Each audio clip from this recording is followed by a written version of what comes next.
Well, next, all grown up and still picking on each other like kids, will you ever get along with your siblings? Deborah Roberts' story may hit home. Can two sisters and a brother put aside rivalry, jealousy, and insults for love? It's a love that you can only share with people you grew up with.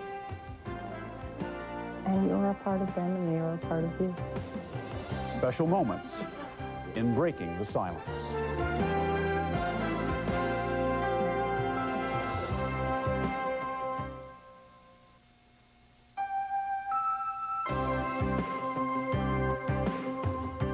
As a kid, your older brother ruled the roost. Your younger sister got into your things and on your nerves. 25 years later, is that sibling rivalry still going strong? Maybe to the point where you're not even speaking, possibly even affecting some of your other relationships.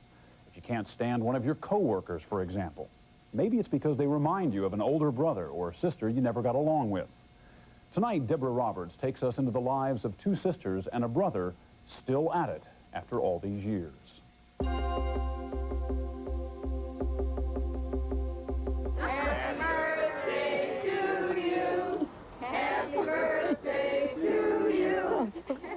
A lazy Sunday afternoon in a suburb of Cleveland. The Petitt family is throwing a surprise birthday party for their 70-year-old mother, Joan. 5 of her 7 children are here with their families. The Petitt siblings, all in their 30s and 40s, make the perfect family portrait. There's Tom, who used to be the family prankster. Joan, the shy youngest daughter, named for her mother. Anne, the independent one, who now lives in North Carolina. Carl, who everyone agrees is the family peacemaker, and Mimi, the quiet oldest daughter. It's so familiar, home cooking, gentle teasing. We've all had gatherings like this, especially like this. You boys like maybe think about putting your beer in some glasses so all the teenagers think you're drinking iced tea or something. They know what they're supposed to drink. Well, I usually don't display it. What family doesn't have a little tension? But this is no small argument. Joan and Tom haven't had a real conversation in years, and they rarely acknowledge each other. When we go to family functions where we're both there, he'll wave to me. Hi, Joan. Hi, Tom. That's it. There's nothing more than that. Nothing more than that. What happened between Joan and her brother happens to nearly half of us. We grow up and make our own lives apart from brothers and sisters, believing that we've outgrown past conflicts. But it doesn't happen that way. Whether we realize it or not, many of us carry sibling rivalry into adulthood. That's what Joan discovered, though she appeared to lead an ideal life. At 39, she had a happy family and successful career as a publicist. But something wasn't right. She was haunted by problems with her brother Tom and older sister Anne. Sibling rivalry is common amongst all sisters and brothers in all families, and what some of the research has shown is that in adults, at least 45% of the population experience sibling rivalry. Therapist Dr. Jane Greer, author of a book on adult sibling rivalry, recently met Joan and encouraged her to reconnect with her family. What's so important about having a relationship with our siblings as adults? Siblings profoundly influence our self-esteem, how we feel about ourselves. And when there is static in the relationship, that directly translates into static in our own self-esteem and self-worth. As children searching for identities in a large family, Joan and Anne never got along. 4 years older, Anne constantly picked fights with her brothers and sisters, and Joan was afraid of her. With Anne, I never felt like it was ever right. She would physically hurt me and emotionally, call me names and make fun of me all the time. And I carried that into adulthood. And I found that I would stay away from any woman that would remind me of her because I was frightened of that woman. After talking with Dr. Greer, Joan began working up the courage to make peace with Anne, never knowing that her older sister was also plagued by their childhood sibling rivalry.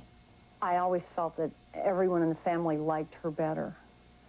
She was blonde. She was pretty. Were you jealous of Joan? Oh, sure. Sure. Anne, a divorced mother of 2, works as a baker in a small restaurant. And like Joan, she feels insecurities that began with their childhood rivalry. I've avoided, in business and personal life, women that are built the same way Joan is. I've felt intimidated by women of her height and coloring for a long time and never knew why. It's so important as an adult to really pause and reflect on some of the old roles of childhood that may still be active and still be impacting on how you feel about yourself and how you behave, because a lot of times they can be shed. 2 months ago, Joan felt ready to shed that fear of her sister. She called Ann, their first conversation in years, then drove 500 miles to see her. I was so emotional about the whole thing. I had a real hard time, but I got everything out that I remembered as a kid that Ann, I thought, did to me, and some she did do to me. I listened. I didn't really say much, other than the fact that I was sorry. There wasn't anything I could say. I'll never forget, she just looked at me and with her beautiful blue eyes and said, I am so sorry. I never knew I did any of that. It kind of hurt me to know that she was afraid of me, that she thought I was this awful person and I was a threat to her. What did Joan tell you about your childhood? That this whole thing, that they liked her better, had been a total misconception on my part. That, in fact, it wasn't at all like that for her. What's been the deepest revelation about yourself since reconnecting? Oh, that I am loved unconditionally. It's a love that you can only share with people you grew up with. And you're a part of them and they are a part of you. And it feels good. Was that missing? Yeah. Yeah. How has it all changed you now? I have a big sister. I have a woman that I look up to. Cry here. I like her. It's nice to like her. Joan cleared the air with Ann just a few weeks before their mother's party. But what about Tom? Her relationship with him was still tense. The bitter silence between them seemed unthinkable 30 years ago. Though only a year older, Tom played the role of protector, always defending his shy younger sister. With Tom, I don't know what happened. I felt like we were inseparable as kids. We were buddies in junior high and high school. Probably in the last 12 years, I think we've probably seen each other once or twice a year, and we only live 20 minutes away. Like so many other close brothers and sisters, Joan and Tom experienced a natural distance after they each got married, though they were still good friends. Then something happened more than 5 years ago that drove them completely apart. Tom, now a small businessman, says it all stems from an incident surrounding a letter he wrote to Joan about his marital problems. I wasn't very happy with my marriage, and I wrote Joan a letter, something you share with a brother or sister. About a year later, Joan decides to have us over for dinner one night, me and my wife at the time, and she says, I have this letter that I feel should be brought out and open here, and she proceeds to read it. She read it in front of the two of you? Yes. I just, I wanted to crawl under the couch, go under the window, something, yeah. So I thought she betrayed me. I felt betrayed. When you have this perception of how your brother or sister is supposed to behave and they don't live up to it, it becomes fuel for a real grievance. So Tom did what many of us do when hurt by a sibling we're close to. He avoided Joan, thinking the hurt would go away. And for years, they rarely spoke. Until 3 weeks ago, when Joan nervously called. Tom agreed to talk. They allowed our cameras to witness their first conversation in more than 5 years. I just thought maybe we can try to start doing some stuff together sometime, I don't know what happened with us, It's like... Well, you did kind of upset me about 5 years ago, I think it was, or whenever. You got the date, the time? Well, After a few awkward moments, Tom reveals his anger over the letter. You invite us over to dinner, and you pull out this letter and read it. And I was reaching out to you to talk to, you know, as my sister, why did you do this? I don't remember reading it. Yeah. Because if I wanted to hurt you, I would have just given it to this person and said, here's the letter he wrote. Yeah, you know, he said you're a bum. I sure didn't invite you for dinner. And you read it. No, I did not read the letter, because I didn't even remember the letter until you started reading it. I know you said you didn't remember even writing it. It's the first time they've talked about the incident, and they can't agree on what happened. You didn't. Geez, I would never have wanted to put you on the spot or hurt you. Well, you But did. I felt very betrayed. Yeah, I don't blame you. But I got over that. I hope this brings us closer together. You do? You're my sister. My feelings have never changed for you. My love never changed for you.